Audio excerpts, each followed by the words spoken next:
Bom dia, boa noite. Shavua Tov, uma boa semana para todos. Shabbat Shalom, Mashiach Now, redenção completa, verdadeira, definitiva, para o mundo inteiro, aqui e agora já. Cada vez mais nos aproximando, a qualquer instante. Cada vez mais sentindo isso, podemos ver. E o tema da semana tem muita ligação com isso. Aprendemos dos que nos odeiam, a gente vê aqueles que nos odeiam, que na verdade odeiam Hashem, odeiam Deus. A ilustração mais perto que eu consegui de nos odiar foi desse lobo aí, com essa cara assim de alguém que está com muita raiva, com muito ódio, querendo nos atacar. Mesmo dele, a gente aprende como melhorar e como ser bons cada vez mais no nosso serviço para Hashem, no que a gente tem que fazer para trazer a redenção completa agora já. A gente está no projeto Likutei Sirot. Esse é o volume 28 de livros do Rebbe de Lubavitch, com seus discursos racídicos. Essa é a Parashat Balak, que geralmente coincide com a semana dos dias 12 e 13 de Tammuz, né, os dias Yud Beit e Yud Gimel Tammuz, que estão ligados com a redenção, a Geulah do Rebbe anterior da prisão na Rússia. É sabido que a redenção do exílio do Rebbe anterior, porque o Rebbe estava preso na prisão em Moscou e depois foi exilado para a cidade de Kostromá, né? Primeiro foi no dia 3 de Tammuz e depois a redenção do exílio em Kostromá foi justamente nos dias 12 e 13 de Tammuz. A gente está falando do Rebbe anterior, que é o sogro do nosso Rebbe atual. Na terça, que foi o dia 12, como o próprio Rebbe fala, o dia Yud Beit Tammuz, avisaram que chegou uma ordem de libertação do exílio em Kostromá para o Rebbe anterior. Mas como naquele dia o escritório do governo, você vê que não é só, né, nesses lados de cá, mas em outros países também acontece isso, o escritório estava fechado por causa de uma festa, e aí só deram o documento oficial no dia seguinte, na quarta, dia 13 de Tammuz. Então por isso que são 2 dias de libertação, embora a notícia fosse dada já no dia 12, mas na prática aconteceu só no dia 13. Então a gente comemora os 2 dias ligados à redenção, não só do Rebbe anterior, como do mundo inteiro, cada um em um de nós. Logo no dia 12 mesmo, o Rebbe anterior falou Hassidut sobre o verso que está no Tehillim, no capítulo 118, Hashem li be'ozeri, vani ere besoneai. Hashem está do meu lado e me ajuda, então verei a queda dos meus inimigos. Eu vou ver como os meus inimigos caem. E no dia seguinte, que foi o dia da libertação mesmo, dia 13, na quarta-feira ele falou Mamar, Baruch Agomel Havim Tovot Gamen Tov. É uma brachá, uma bênção que a gente fala quando a gente é salvo, né, libertado da prisão, ou passa pelo deserto, ou pelo mar, ou de uma doença grave. A gente fala Baruch Agomel, aquele que faz, que nos dá bondade. O verso dos Salmos, que Hashem me ajuda, é sobre o futuro, né? Ele não vai sair da prisão, ele não vai se vingar daqueles que o colocaram na prisão, para que ele pudesse se vingar dos que lhe odiavam e tinham causado esse mal tão grande. E a brachá do Agomel, a brachá que agradece a Hashem, é uma coisa que aconteceu no passado. Não dá para entender a princípio, porque a ordem está inversa. Geralmente agradece a Hashem por algo de bom que nos aconteceu. E só depois pedimos por algo mais que vai acontecer no futuro. A ordem então deveria ser inversa. Podemos entender que, como o Rebbe anterior ainda estava no exílio, ele não poderia falar logo, no primeiro dia, a bênção do Agomel, a bênção daquele que já saiu da prisão. Mas mesmo só recebendo a notícia, já merecia que ele louvasse a Hashem e agradecesse a Hashem. Em vez de falar Abrahá Agomel, poderia falar outros salmos ou outros versos agradecendo a Hashem. E certamente antes de pedir para se vingar dos que lhe odiavam, etc. Na essência, a redenção foi um grande milagre geral. Mas também aconteceram vários milagres pequenos. E isso vai nos ajudar a entender uma mensagem fantástica, de um nível muito elevado, mas que se o Rebbe anterior e o nosso Rebbe que fala esse mamar, essa sirá, está explicando para a gente no detalhe o que a gente aprende disso, o que a gente tem que fazer na prática, então a gente tem condição de fazer isso, esse nível tão fantástico. Na hora, não prestaram tanta atenção nesses milagres menores, mas acontece que, naquele país, com aquele governo que tomava conta de cada passo e passo de cada habitante, muito mais ainda quando estava ligado com um prisioneiro, e mais ainda o líder da geração, o líder do judaísmo, nesse caso, se fazia todo tipo de busca, com 7 olhos, como se diz, sobre tudo que estava ligado com o Rebbe anterior. Se monitorava tudo. E apesar disso, quando foi divulgado que prenderam o Rebbe anterior, dezenas de judeus começaram a se ocupar com várias atividades para salvá-lo, tirá-lo do exílio. E não se preocuparam com obstáculos, nem perigos que trariam sobre si por conta disso, já que estavam sendo investigados, monitorados, controlados, e se perceberia quem é que estava ligado com o Rebbe anterior, que como assim o Rebbe estava preso, também prenderiam mais qualquer um que se ligasse a ele, como já acontecia normalmente. Apesar disso, todos esses fizeram tudo de modo aberto. Então, esses são os milagres que estou falando. Além da salvação do Rebbe anterior, como esses que ajudaram e abertamente fizeram de tudo para salvar o Rebbe, e obviamente estavam coniventes, né, estavam ligados com o Rebbe, como eles foram salvos, não aconteceu nada com eles. Esses judeus, Hassidim, até mandaram cartas com seus nomes completos, né, para o governo, fazendo formulários, preenchendo formulários, pedindo a liberação. Eles mesmos ligaram para os responsáveis do governo, que deram a sentença. E eles conseguiram ter influência sobre eles depois que eles salvaram o Rebbe. E mesmo depois disso tudo, vemos uma coisa impressionante. Não teve nenhum deles que foi prejudicado, de modo mínimo. Nem de alma, nem de corpo, nem de dinheiro, ou mesmo de sustento. Mesmo sabendo sobre a regra que os shluchei mitzvah, aqueles que estão ocupados em fazer uma mitzvah, um mandamento, uma coisa boa, são protegidos. Guimará fala que isso não funciona num lugar de perigo, e ali certamente é um lugar de perigo. Então fazer uma mitzvah, que com isso a pessoa é protegida, não vale num lugar de perigo, e ali está um lugar de perigo, então não é que estavam protegidos, por isso não aconteceu nada com eles. Tiveram milagres mesmo impressionantes.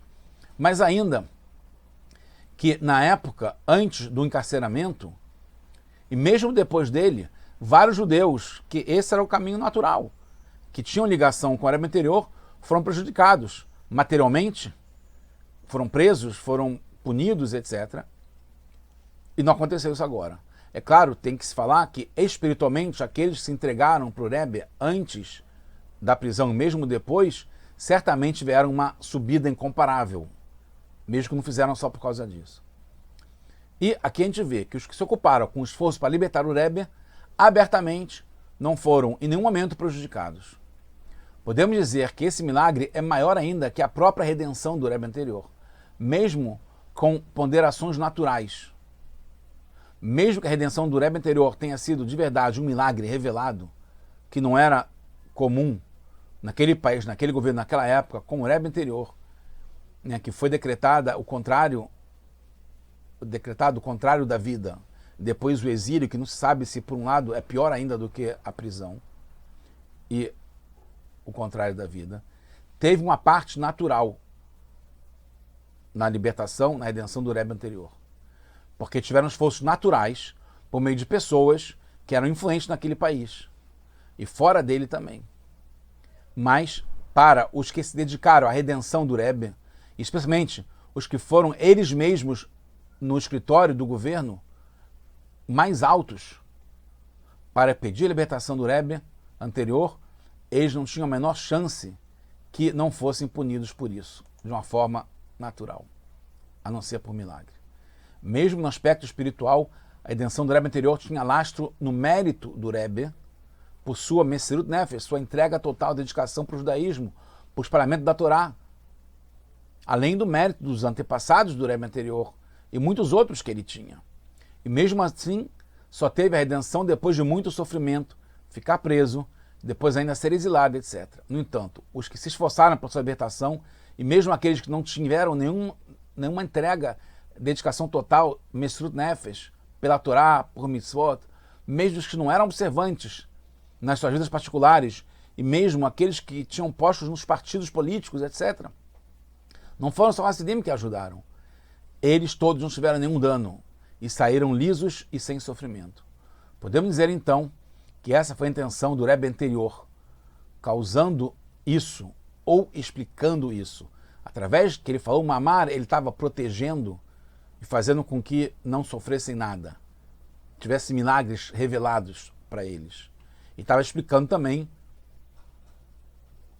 e isso ele fez assim que teve a redenção para poder evitar que tivesse alguma consequência para eles. A gente vê isso agora, na nossa época, com os Estados Unidos entrando na guerra, com o que está acontecendo no Irã, Israel atacando e liderando o mundo inteiro, são milagres revelados que não tem uma explicação natural para isso. Hashem está do meu lado, está do nosso lado, ajudando, de verdade. Logo no começo do Mamar, o Rebbe anterior levanta a pergunta sobre a linguagem do verso no Teilim.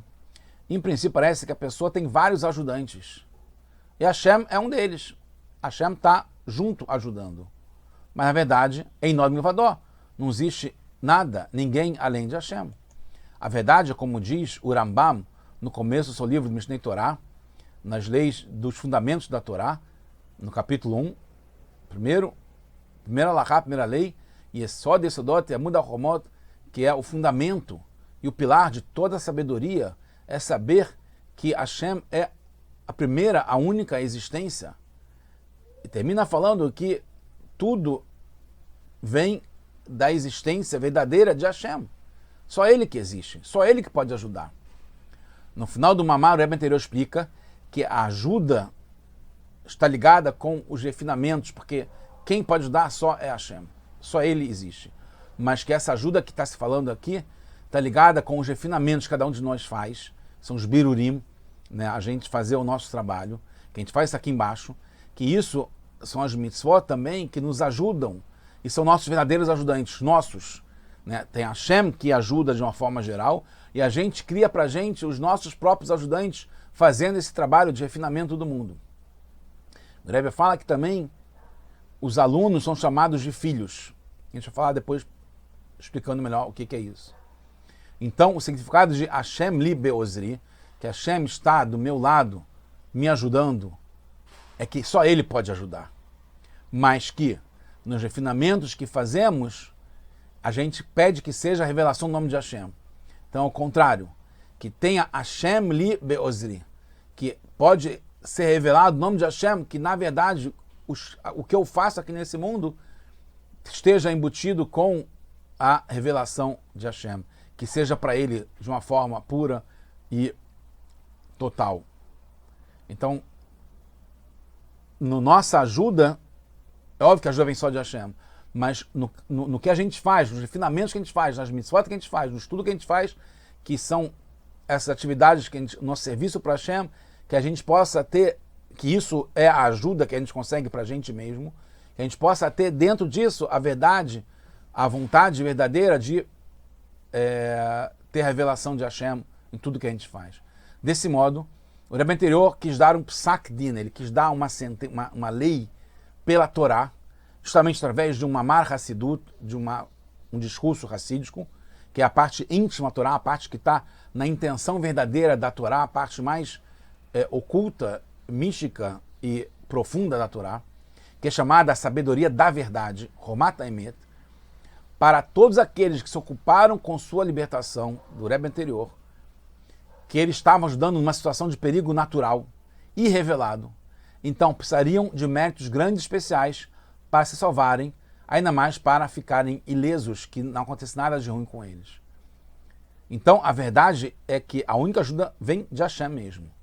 Mas nesse caso, foi revelado através do mamar, e foi como se fosse assim que pôde. Teve a notícia da libertação, o Rebbe anterior falou isso, para trazer aqui para baixo esse discurso racídico e fazer com que eles fossem ajudados com a ajuda que eles fizeram e se entregando pela salvação e libertação do Rebbe anterior e não fossem castigados de nenhum modo. Então, o Rebbe anterior falou, esse mamar e esse verso que ficou decidido que nessa ajuda que eles fizeram tinha dentro a revelação de Hashem. Hashem, ele Biozri, Hashem se tornou dentro da ajuda e é claro que eles mereceram isso, porque eles se entregaram e não pensaram na própria existência. Ficou claro que Hashem é quem está fazendo tudo. Então, de um modo, nem precisou de milagre, pois pela natureza não tem como afetar a verdadeira existência, como o Ramam fala, amitata imatzó. Então, quando a gente se entrega de um modo que Hashem faz através da gente e que ele é a ajuda verdadeira que está por trás de tudo, por dentro de tudo, por cima de tudo, a gente não tem como ser afetado por isso, porque a gente está acima do mundo e das limitações. Em princípio, poderemos pensar que então não mereciam nenhuma recompensa por sua ajuda, porque estavam simplesmente fazendo a vontade de Hashem. Então, como se Hashem estivesse fazendo. Foi isso que o Rebbe anterior esclareceu no final do Mamar, que aquele que faz uma mitzvah adquire para si um defensor, como eu falei, um ajudante. Não só quem ajudou diretamente, mas também os alunos que tornaram-se filhos, como filhos. Então, que todos aqueles que não somente ajudaram na libertação do Rebbe, mas que eram Hassidim, Talmidim, alunos do Rebbe, são como filhos, então também merecem a recompensa. Entende-se então, e também a gente nessa nossa geração ainda, consequentemente, continua. Entende-se então, porque o Rebbe anterior falou esse mamar antes do Baruch Agomel, antes de agradecer pela bondade de Hashem. Ele queria garantir logo que a sua redenção não fosse boa só para ele, mas que os ajudantes tivessem sua boa recompensa também. Quanto à segunda parte do verso, que é o tema da nossa aula, da Sirá, parece que queremos vingança dos inimigos. Hashem erebesonai, Hashem vai se ocupar dos que me odeiam. Devemos pedir que se tornem nossos amigos e amados? O Rebbe anterior explica que todos os que odiavam David, né, os Salmos, o livro que quem escreveu foi o rei David, David fala que odiavam no fundo a Hashem. Quem nos odeia está odiando a Hashem. Como a gente vê isso hoje em dia. Por outro lado, está escrito no Tehillim também, no capítulo 104, e Tamu Hatai Minares, que acabem os pecados da terra. Os nossos sábios explicam que quem deve ser exterminado são os pecados e não os pecadores. Então, o problema é terminar o ódio, não os que odeiam. O Rebbe anterior revela, então, mais uma coisa. Aqueles que lhe causaram sofrimentos, não só para o corpo, mas como principalmente para a alma, perturbando seu serviço para Hashem, especialmente que ele ficou encarcerado, eles são considerados, como tanto Elim, no capítulo 139, Mesaneh Hashem, Esna, eu vou odiar aqueles que te odeiam, Hashem. Então, depois da redenção, deveria querer mesmo a vingança. Para aqueles que odeiam não só ao Rebbe anterior, fazendo esse sofrimento todo, como odeiam a Hashem. Não seria uma vingança particular, mas seria uma vingança de Hashem, por Hashem. É isso, chegando ao final, que o Rebbe anterior anula já no começo do Mamar. Devemos rezar para que os pecadores façam techuvá. Então, tem relação entre as duas partes do verso. Quando percebemos que Hashem Libeozri, que Hashem está nos ajudando, e tudo que a gente faz, a gente está revelando Hashem no que a gente faz, e que a única ajuda é de Hashem, que é Ele que está no mundo inteiro, que só Hashem é o verdadeiro ajudante. Então a gente não quer vingança dos que nos odeiam, mas a gente quer que eles façam techuvá, que acabem os pecados e não os pecadores. Como está escrito no Igeret HaKodesh do Alter Rebbe, que Hashem falou para o Shimi amaldiçoar da vida. A vida reconhece isso. Hashem que fala para fazer assim, Hashem que fala para aquele que nos odeiam ou nos odiar. Porque Ele quer que a gente cresça através disso, que a gente consiga aprender dos que nos odeiam, consiga elevar isso. Para chegarmos no aspecto de visão, que a gente possa ver, que é um aspecto mais amplo, de ver a verdade. Aquele que é sábio, está escrito que ele vê o que está para acontecer, o que está para nascer. Então que a gente possa ser como um sábio que vê o que está acontecendo, vê o que vai acontecer, e veja também através do adversário o que ele está fazendo, como ele está fazendo, aprender com ele. Vai ter Armênio, o David Amélia fala também no capítulo 119 dos Salmos, eu vou aprender e vou ficar mais sábio através dos que são meus inimigos. Quer dizer, não só não devemos sentir a vontade de vingança, que é óbvia, mas pelo contrário, quando sabemos que vem tudo de cima, que todos são shluchim de Hashem, todos estão fazendo a vontade de Hashem, mesmo que seja contra adversário da própria vontade de Hashem, Hashem é que falou para ele fazer assim, devemos procurar entender a orientação que vem de cima. Por que Hashem está fazendo isso? Para a gente poder crescer e aprender. Para o nosso serviço essencial ligado com Hashem, na essência, até o ponto que a gente possa ver com visão. Então a gente chega na conclusão que tudo isso aconteceu para que chegássemos num nível superior, melhor do que estava antes, de serviço para Hashem, no modo de visão. A ajuda vem de Hashem. E o que nos odeia também vem de Hashem, pois só existe Hashem em Noam Vador. Então a gente vai chegar já agora no conhecimento verdadeiro que Hashem nos fez e nos faz bem. E que isso seja revelado aqui embaixo agora, já com Mashiach, Now, para o mundo inteiro. Redenção, Geulah, Amitit, Shlemah, verdadeira completa, agora.